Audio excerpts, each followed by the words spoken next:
Bonjour, voici l'info CEMA TV en bref. Malgré le retrait des municipalités de Rivière-Ouelle, de Saint-Denis de la Bouteillerie et de Saint-Pacôme, le projet de regroupement municipal dans l'ouest du Kamouraska se poursuit. La ville de la Pocatière et les municipalités de Sainte-Anne-de-la-Pocatière, Saint-Onésime-d'Ixworth et Saint-Roch-des-Aunais ont décidé de continuer les travaux pour finaliser l'étude de regroupement, convaincus que la fusion demeure la meilleure solution pour relever leurs défis communs. Le gouvernement du Québec investit massivement dans les infrastructures sportives et de loisirs du bassin Laurent, avec une enveloppe de 27,4 millions de dollars pour 25 projets. Cette annonce s'inscrit dans le cadre du programme d'aide financière aux infrastructures récréatives, sportives et de plein air que Québec. Maïté Blanchette-Vézina, ministre responsable de la région, a dévoilé ses investissements le 3 juillet à Rimouski. Sur les 25 projets retenus, 14 concernent la rénovation, la mise aux normes ou la construction d'infrastructures pour l'activité physique, tandis que 11 visent spécifiquement l'aménagement et la modernisation d'installations de plein air.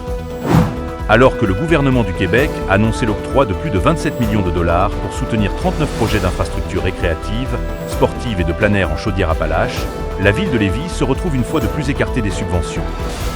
D'un point de vue lévisien, cette omission soulève des questions quant à l'équité de la distribution des fonds, particulièrement pour une ville de plus de 155 000 habitants qui a démontré un besoin criant pour une deuxième glace à son aréna. La déception est palpable à Lévis, où le maire Gilles Lehouillier exprime sa stupéfaction face à ce deuxième refus consécutif.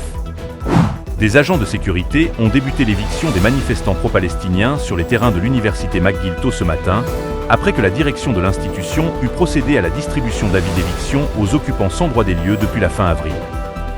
Les protestataires n'ont pas opposé de résistance et auraient quitté l'endroit dans le calme pendant que le campement était démantelé. Un nombre important de policiers anti-émeutes du service de police de la ville de Montréal et de la Sûreté du Québec, de même que la cavalerie du SPVM, étaient sur place prêts à intervenir en cas de grabuge. Au sport, soccer senior. À mi-saison, le Montel de Montmagny occupe le 3e rang de la Ligue de Soccer Québec Métro. Une position que l'équipe partage avec le Mondial FC Saint-Raymond avec chacune 5 victoires, une défaite et 2 matchs nuls. Le Montel de Montmagny se retrouvera en milieu de terrain mardi, 16 juillet, au parc Promutuelle Assurance de Saint-Raymond pour y affronter cette fois le FC. Pour plus d'informations, visitez le cematv.ca ou suivez le fil Twitter X de CEMA TV.